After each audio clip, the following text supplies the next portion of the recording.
آبدر تو را چی که خیرت است یا نیست؟ میگی که خانش کجاست یا نه؟ والا ما در این منطقه تازه آمدیم، از کدام همسایه پرسان کنیم؟ نمیشناسی یا نمیگی؟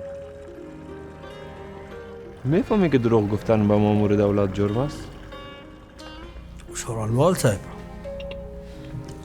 اون آدم هایی که محضر جامعه باشه بانشان قدم زندان باشد، به خاطر که دیگاری باید انسان های محضر آزاد نگردن. اینا کمک‌های سازمان صلیب سرخ است. کار ما میتونی از اینا بگیری با جز کمپل و رویکش تا بخیر آزاد شوی. اینجا را میگم امضا کن. پیسه خسارش ندادی؟ منظورتون چی است؟ معلوم دارست که پیسه دادیم، دزدی خو نکردیم.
بعد از 6 ماه حمید آزاد می شود و تصمیم می گیرد برای همیشه از دادگاهش را ترک کند. نمی توان حال حمید را حین سفر تا رسیدن به کابل وصف نمود. غم و اندوه سینه او را می فشرد و به خصوص این که وقتی به کابل رسید بیپولی، بیماری و عذاب روحی و فکری نزدیک بود او را از پا درآورد. آن روز نزدیک بود از گرسنگی قالب تهی کند. هرچه بیشتر به دنبال کاری میگشت کاری پیدا نمیکرد. اما از آن جایی که خداوند دوستش داشت قلب مرد رئوفی را به سوی او معطوف نموده و در نتیجه او را با وجود مخالفت منشی و بدون ضمانت استخدام نمود.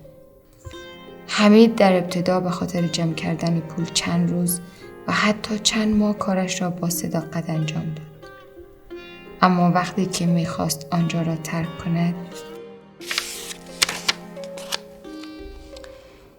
حس کرد نیروی عجیب مانع رفتنش می شود. اینقدر این خانواده با محبت و عطوفت بودند که وی را اسیر خود کرده بودند.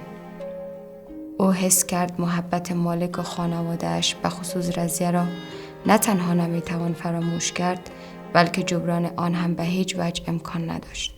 او دیگر از چیزی ناراضی نیست. در ضمن دلش می خواهد در همین کار نفر خدمتی باقی بماند و تجدید نظری در زندگیش نشود تا باز ببیند روزگار چه عملی با او خواهد کرد.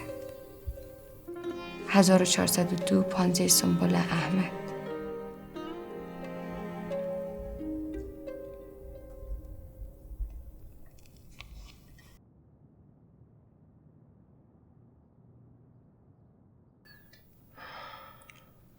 واقعا که به حمید بیگناه جفا کرد.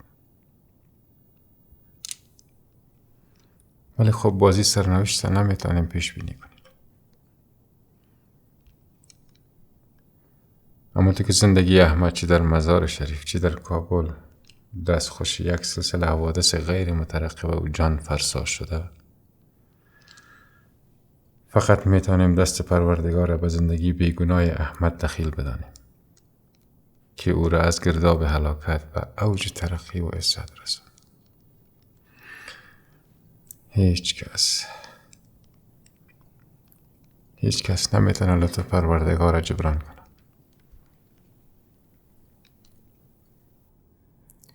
من مطمئن هستم تمام پستی ها و بلندی ها در زندگی احمد به خاطر ازی بوده که خداوند میخواسته که احمد به رضیه برسه. رضیه باید شکرگزار پروردگار باشه و ستایش نیایش پروردگارش بکنه.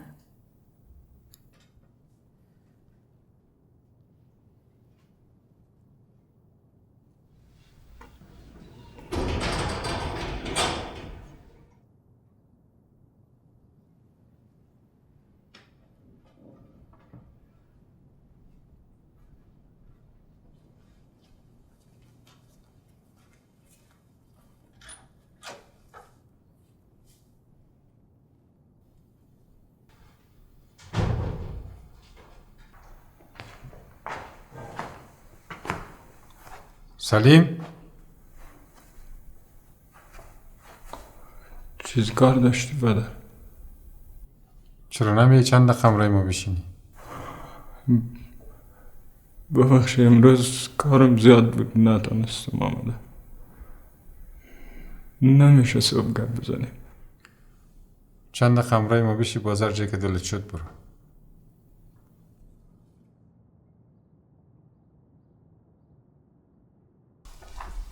منور برو بیارش.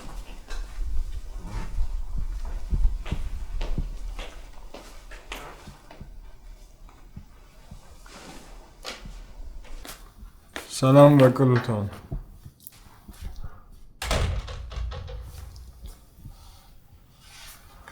امر که پدر چیزی میگفتی؟ چرا نمیشینی؟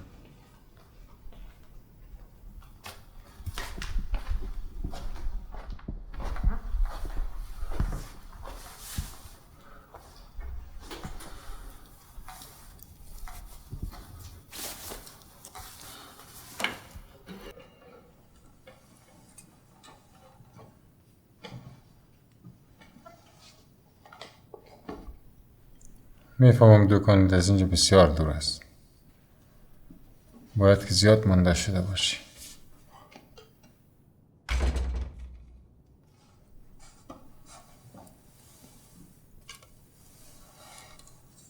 بخیره.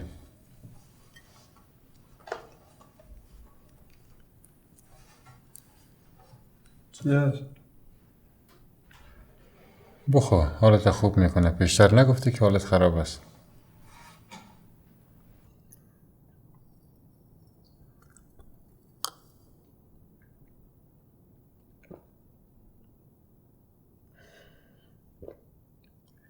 بخور.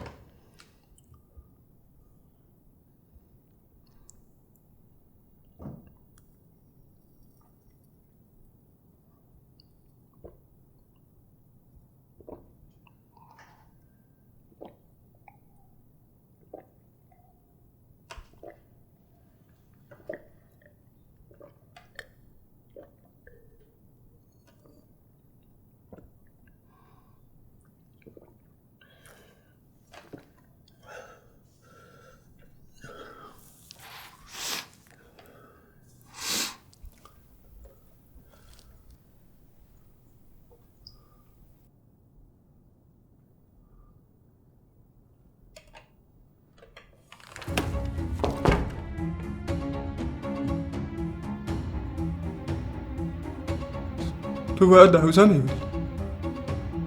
تو بازش چی میکنی؟ مدنی احمد نیست. بس احمد است. ببخشی اشتباه کردم. او حمید است. چرا بچه؟ چرا از دیدنش وحشت زده و شرمنده شدی؟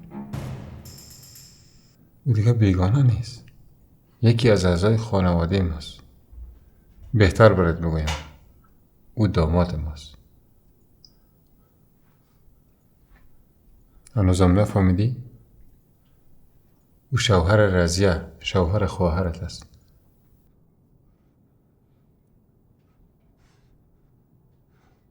پدر تو را بازی داده. در پشت من هر دروغی که برات گفته، غیبتی که کده دروغ محض است پدر. دروغ میگی. سر کس حمله نکو جان پدر. چرا عصبانی شدی؟ تو چی کار کردی که احمد برای ما شیطانی کرده باشه؟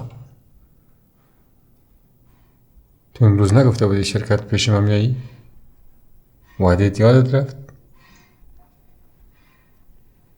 بچه 1 میلیونر نباید وعده خلافی کنه.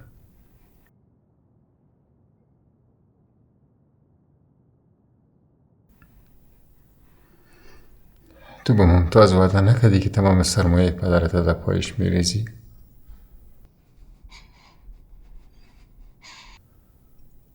بکتاش باید بسیار آدم با مهارت باشه که دستیارت انتخابش کردی.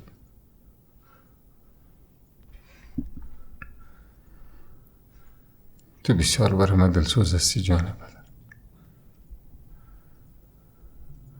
خود ما میفهمیم که چند سبایی از عمرم زیاد نمانده. به گفته ممتاز 2-3 سال دیگه شاید بمرم.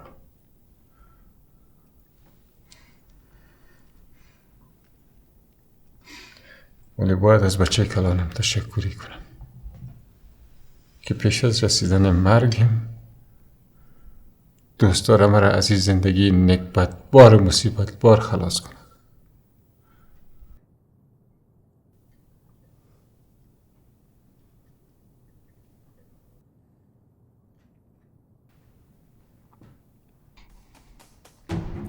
خیلی درست است.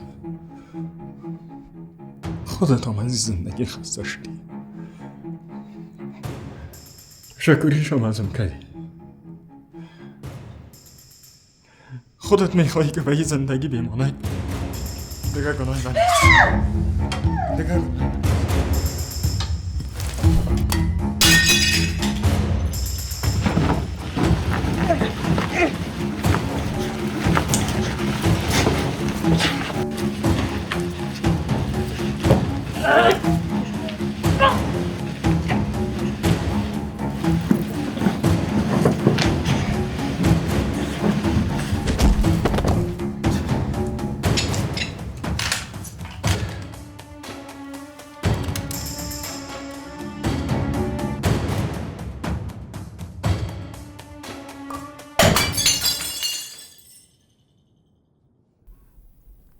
احمد چرا سلیمم نکردی؟ چرا نموده تصمیم خود عملی کنه؟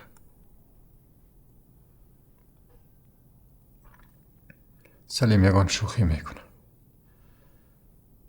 ولی یک حقیقت باید بفهمه که مرگ به هیچ فایده‌ای برش نداره.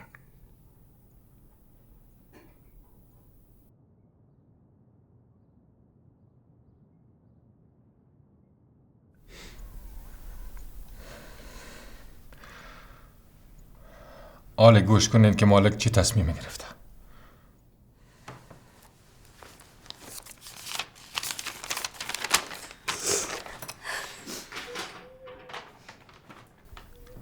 به نام خالق هستی وصیت می‌دارم بنده میا مالک فرزند مرحوم محمد شفیق متولد شهر کابل با رضایت، رغبت، تعقل و تفکر و درایت کامل به حضور شهود و قضات محترم اقرار و اعتراف میکنم بر این که تمام اموال منقول و غیر منقولم پس از مرگم بایستی به همسرم محترم شیرین بنت محمد اکبر، دخترانم رضیه مالک و مرضیه مالک، همچنان برای احمد ولد محمد منصور دامادم به صورت مساویانه تقسیم گردد و من هر چی دارم آن 4 نفر نامبرده را اهدا می نمایم.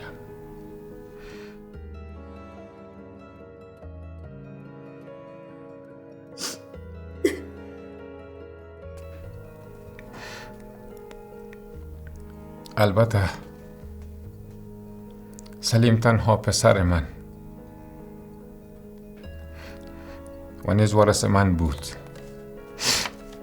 لیکن چون پستی اخلاق و انحراف بدون جبران او از راه حق را به خصوص خیانتش با دلایل زیاد برای مبرهن گردید، وی را از حقوق پدری و وارث خود محروم کرده و اعلان میکنم که پس از مرگ من هیچ چیزی به او تعلق نداشته و نخواهد گرفت.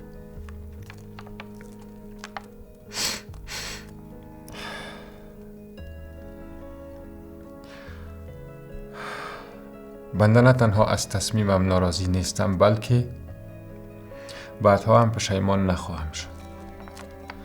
بنابراین به اطلاع محکمه محترم میرسانم که از این پس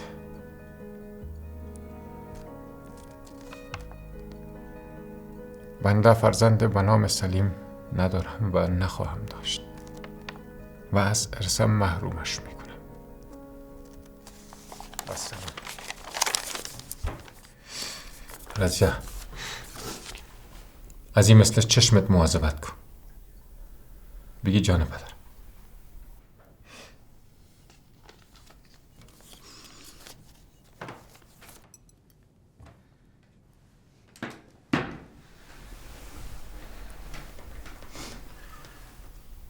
سلیم از خانیم برای بیرون. برای همیشه از پیش چشمم دور شو. بهترین جایی برای تو پیشم و دوستای جهنمی و ممتاز عزیزت هست. برو همونجا. برو. بیا. زن چوب باش. این بچه ناخلف اصلاح شدنی نیست. هیچ چیز تصمیم ما تغییر دادن نمیتونه. با خدا قسم که گپ ما پس نمیگیرم و تصمیم ما تغییر نمیدم. شما هم بی جهت تلاش نکنید که مرا منصرف بسازید. خبیث از خانه برای بیرون.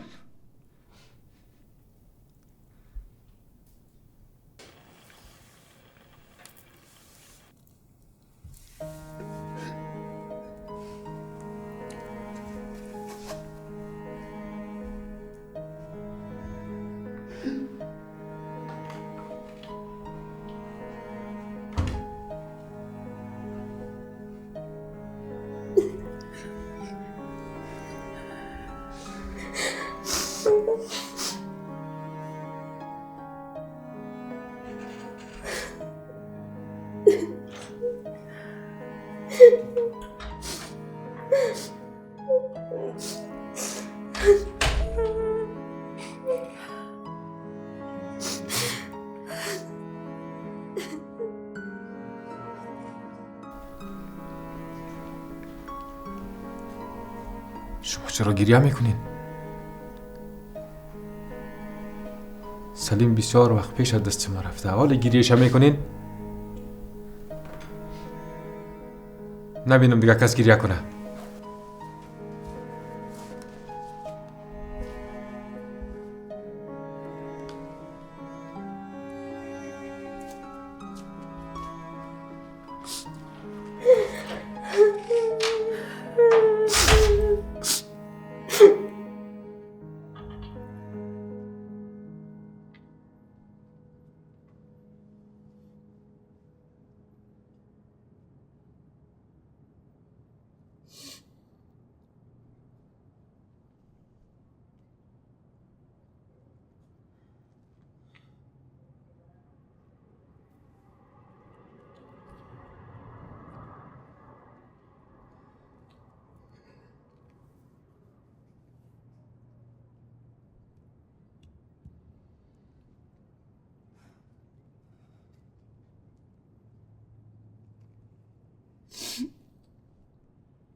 وصیت می‌دارم بنده میا مالک، فرزند مرحوم محمد شفیق، متولد شهر کابل، با رضایت، رغبت، تعقل، تفکر و درایت کامل و حضور شهود و قضات محترم اقرار و اعتراف میکنم بر این که تمام اموال منقول و غیر منقولم پس از مرگم بایستی به همسرم محترمه شیرین بنت محمد اکبر، دخترانم رضیه مالک و مرضیه مالک، همچنان برای احمد ولد محمد منصور دامادم به صورت مساویانه تقسیم گردد و من هر چی دارم آن 4 نفر نام برده را اهدا می نمایم.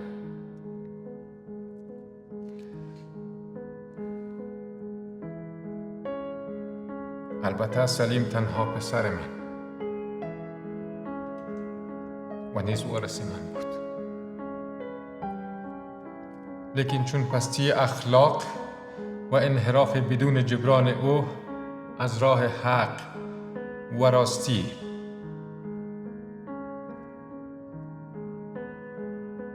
و خصوص خیانتش با دلایل زیاد برای مبرهن گردید و برای او تصمیم گرفتم که از حقوق پدری و وارث خود محرومش کرده و اعلان میکنم که پس از مرگ من هیچ چیزی به او تعلق نداشته و نخواهد داشت.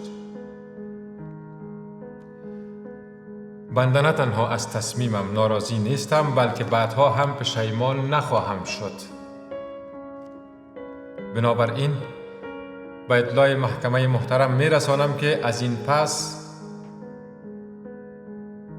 بنده فرزند به نام سلیم نخواهم داشت و از ارثم محرومش می‌کنم.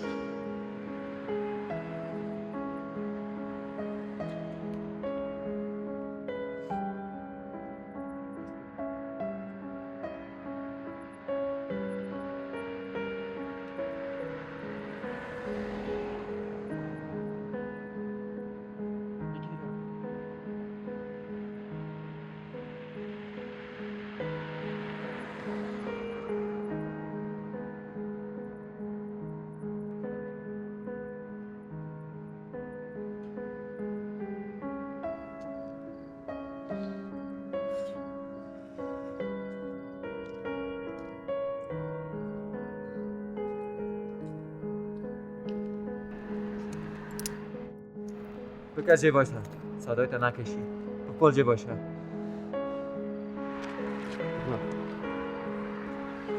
باشه میخواد؟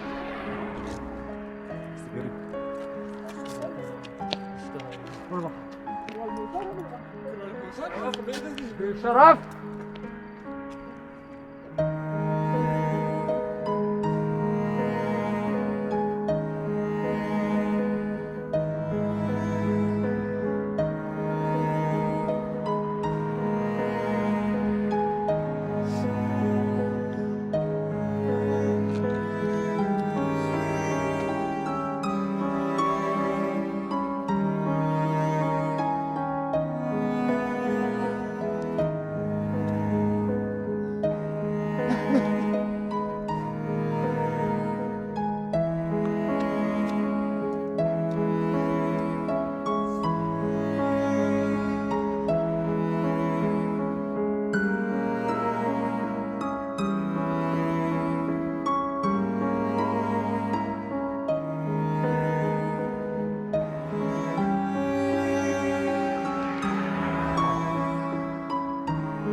هموطنان عزیز، همکارای ما در نمارسانه با دشواری‌ها و تلاش‌های فراوان این سریال ساختن.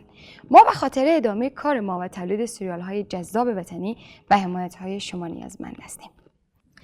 اگر دوست دارین از هنرمندان، هنر و سینمای کشورتان حمایت کنین، لطفاً با عضویت در چنل نمارسانه که در ادامه ویدیو روش عضویت را میتونین ببینین از نمارسانه حمایت کنین. با سپاس فراوان تیم نمارسانه. پایین ویدیو گزینه جوین کلیک کنید. از صفحه باز شده دوباره گزینه جوین کلیک کنید. شماره کارت و مشخصات تان وارد کرده و گزینه بای را کلیک کنید.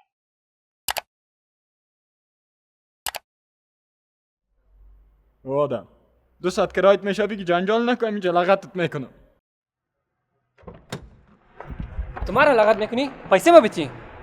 چی که پس بیادر میته پیسه تا؟ مرا بله خیلی هم اتفاق بد افتیده. برو بیرونشان که برن. میری یا من خودم برم؟ بله میخوره. اصلا خورده آسمان ما به زمین خورده میفهمی؟ صحیح گپ بزن بفهم چی شده سلیم.